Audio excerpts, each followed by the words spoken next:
As mulheres ocupam apenas 15% das cadeiras na Câmara dos Deputados. Em âmbito municipal, 900 municípios não tiveram sequer uma vereadora eleita nas eleições de 2020. Mulheres na política é o tema do Norte Entrevista desse sábado. E a nossa convidada é a deputada federal Dorinha Seabra Rezende, que está na Câmara Federal desde 2010. Seja bem-vinda ao Norte Entrevista. É um prazer tê-la aqui para falar de um tema tão importante, tão necessário. A senhora que está na Câmara Federal, quando essa disparidade, só 15% de vozes femininas pesa? Olha, bom, é um prazer conversar com você, né, e falar sobre um tema tão importante que é a representação da mulher na política. Esse percentual de 15% é o maior percentual que nós já tivemos na história do Congresso. Quando eu assumi, fui eleito em 2010, o nosso percentual era em torno de 9%. Isso tem um impacto muito grande no funcionamento do Congresso, né? A Câmara são 513. Obviamente, o número aí também faz diferença em relação à questão de pautas, a posição no Congresso. É bem recente, a Câmara não tinha banheiro de mulheres. Meu Deus. Não tinha banheiro, não tem ainda regulamentado a licença maternidade específica para a Câmara. E a luta, a própria representação política, ela vem crescendo a cada ano. Obviamente, o valor que foi definido agora no fundo eleitoral, correspondente à candidatura feminina, ele ajudou a aumentar para esse percentual de 15%. Nós tivemos uma luta e hoje nós estamos presentes na Colégio de Líderes, que é o espaço onde define as matérias que serão votadas. E lógico que todo o processo de luta, tudo que depende do voto quantitativo, nós temos que fazer um grande enfrentamento. Então faz diferença, e não é uma disputa de homem ou mulher, mas é a questão da representatividade, do olhar, de temas importantes, temas ligados à pauta feminina. A gente já viu alguns relatos, vídeos e até algumas pesquisas mais segmentadas sobre a questão da violência, né, contra a mulher nesses espaços de poder, né, câmaras municipais, assembleias. Em algum momento, a senhora foi vítima de violência? Essa violência acontece mesmo de forma velada ou mesmo abertamente? Olha, eu acho que não seria correto se eu dissesse que não sofri violência, não individualmente. Porque quando você recebe um apoio de um colega que diz o seguinte: vocês não precisam lutar por cota. Olha o seu caso, você chegou aqui sem cota, você não precisou de cota, não precisa de favor, você tem voto. Ou quando nós começamos a nossa luta pelas cadeiras efetivas, porque nós temos hoje uma cota de candidatura, os 30%, mas nós queremos a cadeira efetiva. Hoje, 900 municípios não têm mulheres, tem 3 estados que não têm uma deputada federal. E assim a ausência de representatividade, ela tem um impacto muito grande. Então, quando era uma PEC, nós perdemos por 13 votos. Fizemos um trabalho de convencimento de que o colega declarasse voto num vídeo. Logicamente, depois, quando a campanha criou corpo, muitos acho que queriam voltar atrás, mas eles não podiam, a gente tinha gravado. No dia que foi a votação, que nós fomos chamadas para estar em plenário, começamos todo o movimento, eu ouvi de muitos colegas, não era direcionada à Dorinha, deputada, porque eles já entendem que nós somos exceção, né, que não precisamos de favor, mas muitos se enxergam, se tivesse uma cota no meu estado, eu não estaria aqui. E quando nós fomos para o plenário, me chamou muita atenção ouvir de alguns colegas, vão bater panela, por que vocês não estão na cozinha mexendo? Ou em situação de violência, tratar em relação à questão como é que a violência psicológica dentro da Câmara. Eu ouvi de alguns colegas: então eu não posso mais dizer que você está bonita, você é bem vestida, né? Você está tão bonita, mas eu não posso falar isso porque aí vai ser assédio. Então são comentários que às vezes a pessoa não tem a ideia, o comportamento, a cultura, ela está tão normalizada que não se percebe em relação a isso. Mas já ouvi muito, né, no próprio plenário, às vezes num embate muito acirrado, quando tem uma colega falando de um outro partido, ou fazendo uma fala, às vezes fora do percentual da grande maioria, eu já ouvi muita gente dizendo, feiosa, cala a boca, por que a pessoa está vestida com colchão, com pano de colchão, coisas que querem diminuir como se isso fosse importante no debate da Câmara. Então, no debate agora, toda vez que nós começamos a discutir uma reforma eleitoral, que a gente tenta avançar em relação à cadeira efetiva, agora em relação aos recursos para mulheres e negras, né, que hoje a cota eleitoral ela dá conta do negro, do pardo, da mulher também, é muito comum ouvirmos comentários desrespeitosos, né? É violência simbólica, é violência política, é violência psicológica. A senhora está há 12 anos. Esses discursos, essa violência, aumentou, diminuiu? Nós retrocedemos ou melhoramos? Olha, eu acho que houve, né, avanços. Eu entendo que as mulheres que estão hoje na Câmara, elas têm uma grande representatividade política, porque não foi fácil chegar lá. Depende muito do perfil da Câmara, um perfil mais conservador, às vezes traz um debate mais difícil em relação à questão da posição da mulher na política. Eu não vejo como retrocesso, mas um avanço como o ministro Barroso num debate e numa construção em relação à representatividade da mulher, os espaços políticos, a necessidade de ter mulher nas direções partidárias, porque na direção partidária que são estabelecidas políticas internas do partido. E se a maioria dos partidos são presididos por homens, nas executivas partidárias só homens, então a nossa luta também é para que nesses espaços de poder, da mesa da Câmara, das direções partidárias, tenham mulheres. Então, esse processo, nós já devemos ter avançado. Nós somos mais de 50% da população e estamos subrepresentadas. Então, eu acho que tem momentos de avanço e também, logicamente, tem retrocesso, dependendo, inclusive, do tipo de discussão, principalmente na questão da representatividade política, porque na hora da votação, o deputado enxerga o seu estado. Então, ele enxerga se tivesse valendo essa regra, eu não estaria aqui. Ouvir, né, nesse debate da votação da PEC, que tratava de vagas efetivas, comentários dizendo assim, vocês querem que mulheres cheguem aqui sem voto? Vocês tiveram voto, estão aqui, como é que eu vou ter 50 mil votos, vou ficar de fora, e uma mulher com 1.500 votos vai chegar aqui? E, na verdade, toda a luta nossa não é para que chegue sem voto, mas que exista um espaço de condição de disputa igualitária. Não adianta dizer que eu e um colega estamos saindo do mesmo lugar, eu sempre dou o exemplo, eu estou com um Fusca e ele está com uma Ferrari. Vocês estão saindo do mesmo lugar, o carro tem combustível, todo mundo tem carro, só que o meu carro não tem o mesmo desempenho. As minhas condições não são as mesmas. Então, é uma ilusão dizer que você só não chega se não quiser.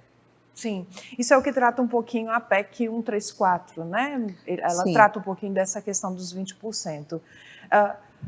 Deputada, o que a senhora entende que precisou mudar para ser mais respeitada lá dentro? Então, por exemplo, a gente já ouviu algumas representantes femininas disseram que tiveram que gritar, né, aumentar o tom de voz. A gente tem representantes do Tocantins que já derrubaram taça de vinho, né, para um respeitozinho. Teve alguma coisa que a Dorinha precisou mudar, chegando lá, para poder também ter esse respeito, e não só o conhecimento fantástico que a senhora tem nas áreas de atuação que a senhora tem, que a senhora abraça, e até o período que a senhora atuou antes de chegar ao cargo que a senhora chegou? O que mais foi necessário, na opinião da senhora, para que eles passassem a escutar? Eu acho que o meu estilo, eu até fiz uma fala numa situação da própria Câmara, no debate do Fundeb, que foi um debate muito duro, né, que o fato de eu ser educada ou falar manso, dificilmente eu altero o meu tom de voz, isso não significa que eu seja fraca, nem significa que eu tenha menos força ou luta. Eu acho que a persistência fez muita diferença no meu desempenho. Uma última pergunta antes da gente ir para o intervalo. A Dorinha ainda tem tempo de ser mãe, dona de casa e todos esses outros afazeres da mulher? A Dorinha é muito detalhista, eu gosto muito de cuidar da minha casa. Eu faço compra de mercado, quem faz sou eu, né, que faço compra de supermercado. Eu gosto de organizar. sou detalhista com as coisas de casa, acompanhar as coisas dos meus filhos, eu gosto muito, né, é um perfil, acho que talvez pelo o meu jeito de lidar com as coisas, eu sou, acho que meio que, como é que, eu gosto de buscar a melhoria, a perfeição, e gosto de cuidar, adoro cozinhar, por exemplo. Interessante, bom saber. Bom, a gente vai para um rápido intervalo, você não sai daí que a gente volta já já.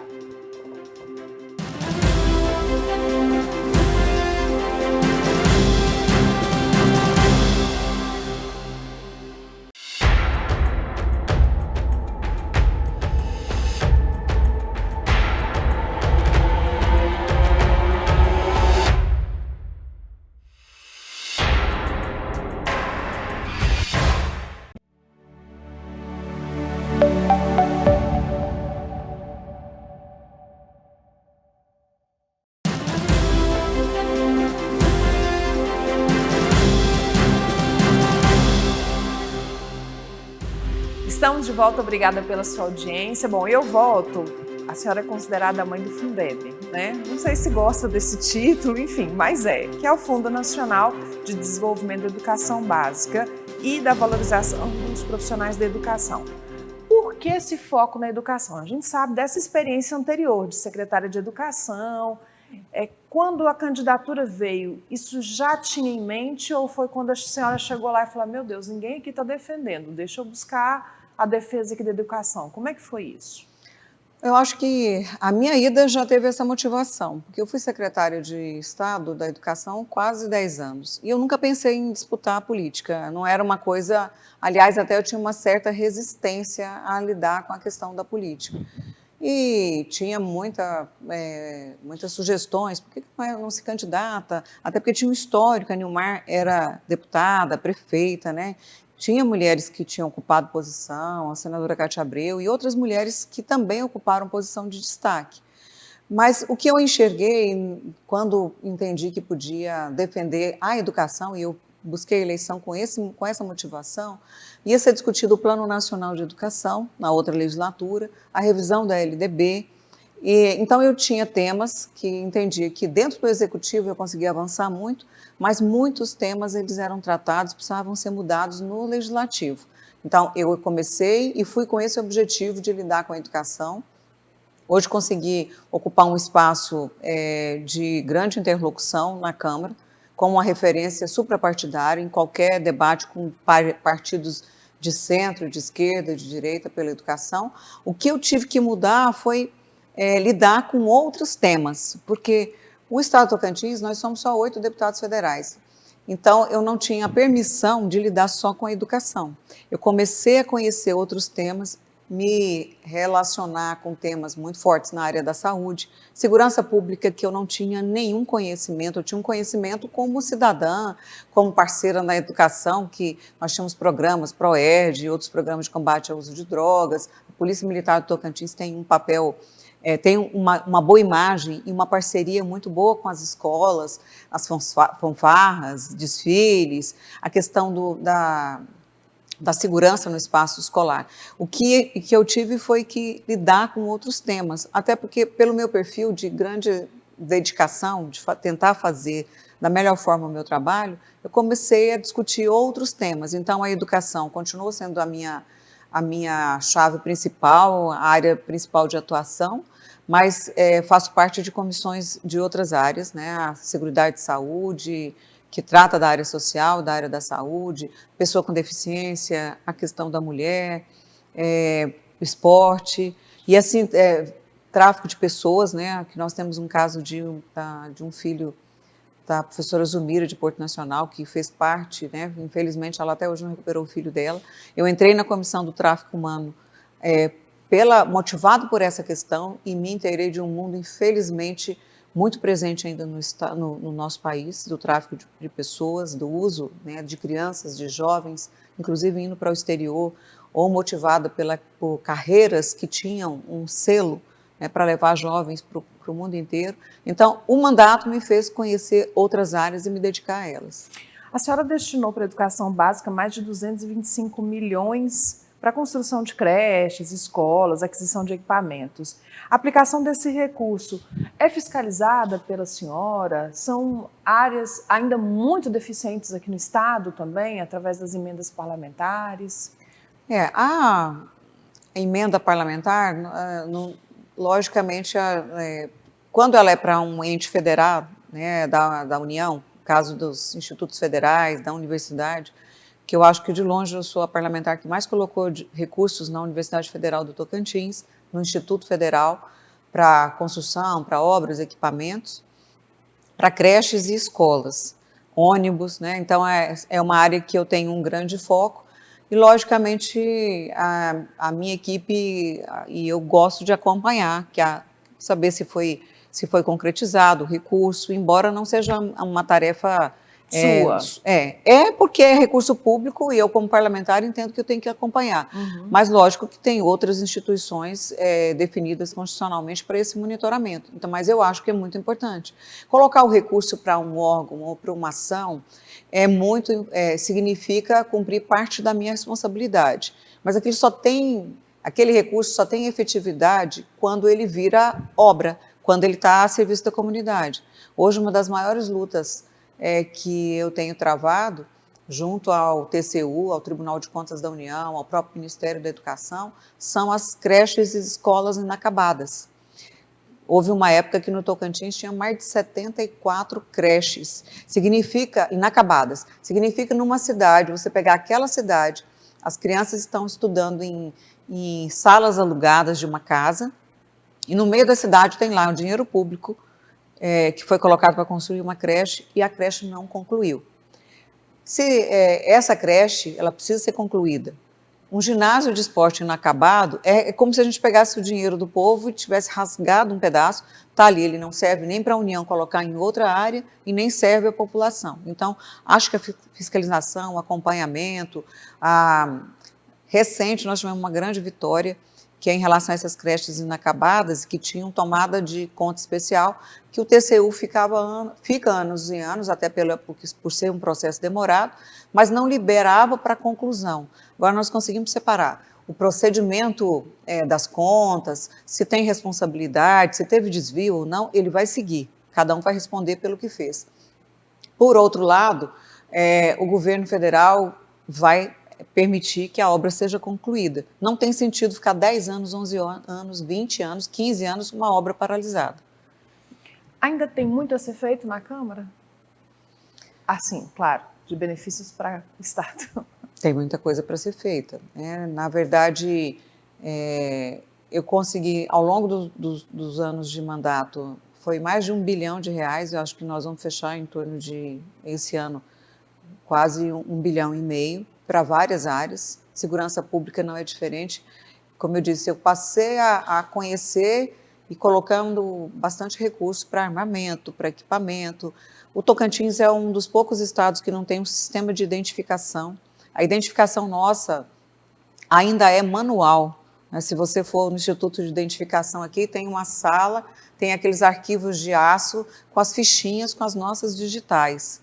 E, na época, apresentei à bancada a posição de trazer recursos, nós colocamos recursos para comprar armamento, a construção do corpo de bombeiro que está sendo feito, o quartel, é recurso da bancada federal, e esse sistema de identificação que vai permitir que o Tocantins possa entrar para todo o sistema de identificação mundial, com a coleta da face, digital. Então, tem muita coisa para ser feita. Nós temos estradas, na verdade, estratégicas do Tocantins, como é o caso da 235, a pontes, né? Tem região, nós estamos construindo a ponte Xambioá, porque foi a primeira emenda impositiva de bancada, mas ainda tem muito para ser feito nessa garantia o Tocantins, ele tem uma localização privilegiada. A integração do Brasil passa pelo Tocantins e precisa muito de investimento, porque é um estado pequeno, quer dizer, grande territorialmente, mas com pouca importância nacional. Então, a presença na Câmara e no Senado de políticos que tenham essa visão, que busquem investimentos estratégicos, faz diferença. E tem muito a ser construído. Hoje, um dos maiores desafios nossos em duas áreas, que é uma na área da saúde, para aprimorar o SUS. A pandemia mostrou o quanto o SUS é importante, quanto foi estratégico para o país e, ao mesmo tempo, os gargalos que nós temos em relação a uma lógica de atendimento da atenção primária e do atendimento especializado, né? Filas e filas esperando cirurgia, pessoas que morreram e morrem ainda por falta de UTI. Então, isso não pode ser permitido num país rico como o nosso. Bom, nós temos eleições esse ano. Mais mulheres ajudariam nesse processo, na opinião da senhora? Mais mulheres ajudam. Porque a nossa luta para que nenhuma Câmara Municipal ficasse sem a representação de mulheres. Eu, em particular, fui líder da bancada feminina e em 2 anos nós conseguimos votar 80 projetos. Isso foi feito porque, a partir de uma grande articulação, a presença no colégio de líderes, a exigência de ser ouvida no colégio de líderes, e isso fez diferença. Então, logicamente, mais mulheres na política faz diferença, sim, e com formações diferentes. Eu acho que isso é importante. Você tem uma representação da saúde, faz diferença ela estar lá? Lógico que eu tenho procurado defender a saúde, e assim como a segurança pública, mas representação de várias áreas e, logicamente, a questão do gênero, a presença da mulher, com o olhar, com a formação, eu acho que é uma questão de espaço extremamente importante para as mulheres na Assembleia Legislativa, na Câmara e nas posições do Executivo.